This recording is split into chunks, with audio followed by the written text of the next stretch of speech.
For much of the 1920s, the United States believed it had entered a permanent age of prosperity. Cities expanded upward and outward. Factories ran continuously. Electric lights transformed night into day. New technologies promised efficiency, comfort, and abundance. For many, the future felt solved. Mass production made goods cheaper and more available than ever before. Automobiles, appliances, and consumer products flooded the market. Owning more no longer felt like luxury, it felt normal.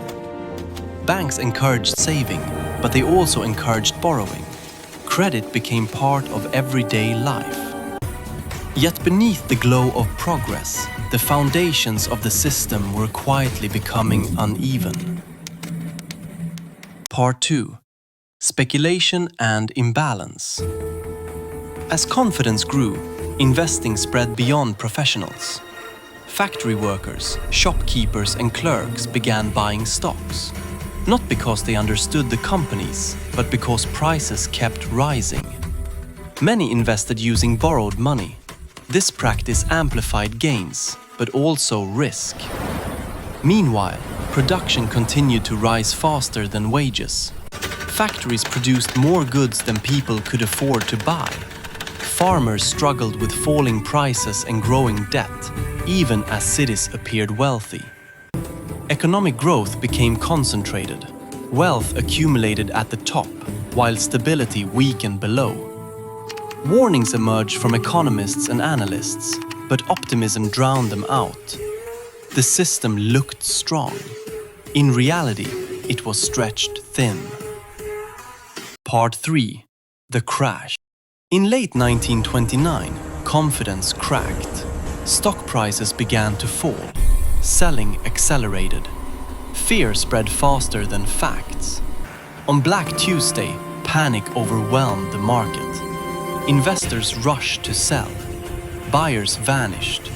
Paper wealth evaporated almost instantly. Banks that had lent heavily to investors faced massive losses. Some collapsed.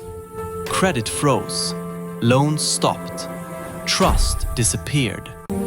The financial system, once fueled by optimism, ground to a halt. What had taken years to inflate collapsed in days. Part 4. Life after the crash. The crash did not remain on Wall Street. Factories closed as demand vanished.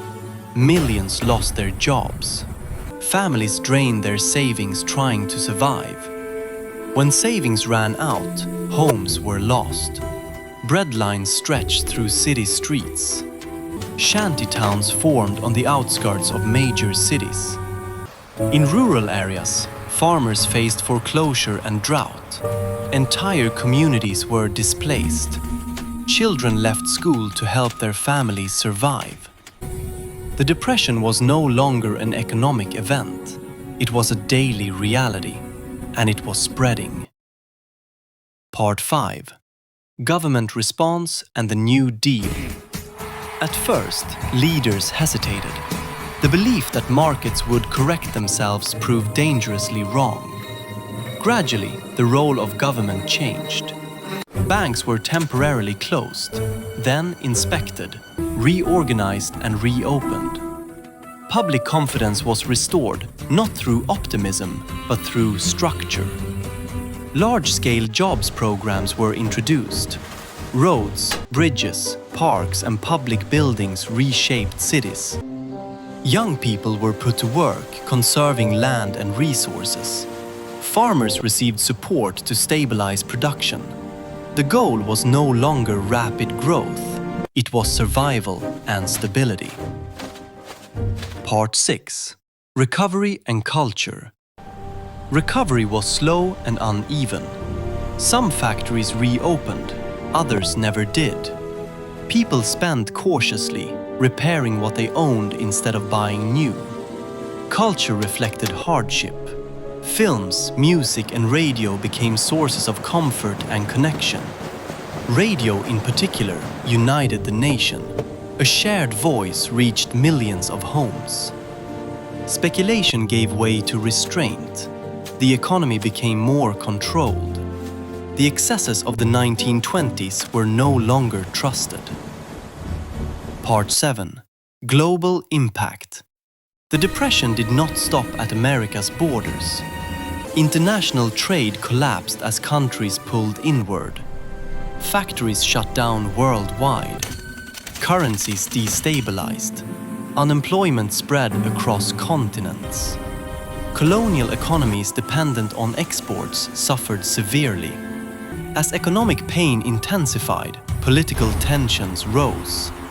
Governments struggled to maintain order. Democracies weakened under pressure. The global system, built on trade and cooperation, began to fracture. Part 8. Social and political shifts.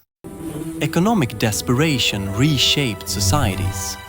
People searched for certainty, for explanations, for control. Extreme ideas gained traction where stability had failed. Civil liberties tightened in some regions. Order was promised in exchange for freedom. Youth movements formed. Culture shifted towards seriousness and discipline.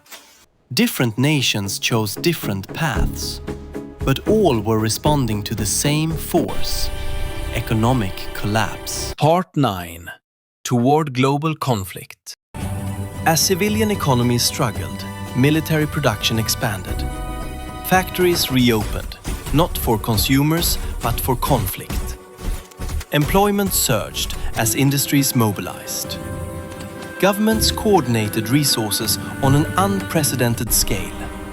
Borders hardened, alliances formed. Civilian life adjusted to preparation and uncertainty. The Depression did not end peacefully. It transitioned into something far larger. Part 10. War and economic transformation. World War II transformed economies completely. Full mobilization eliminated unemployment. Production ran at maximum capacity. Women entered the workforce in massive numbers. Industries retooled overnight. Consumption took a backseat to output. Governments directed economic activity directly.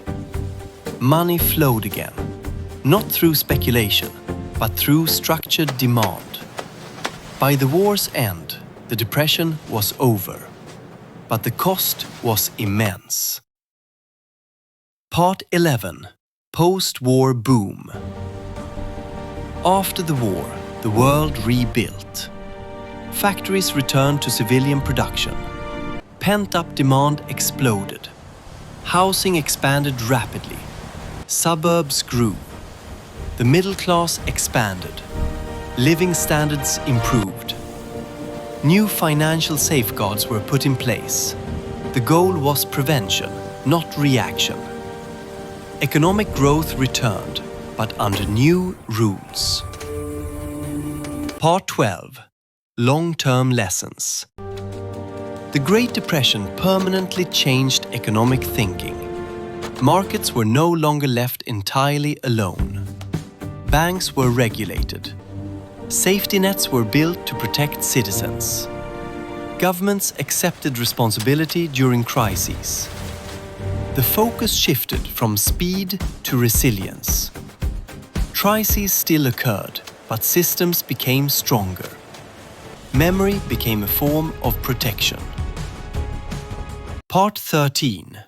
Warnings for the future. Growth can return too quickly. Easy credit can reappear. Asset prices can inflate. Complex systems can hide risk. Small failures can trigger large consequences. Trust, once lost, is difficult to restore.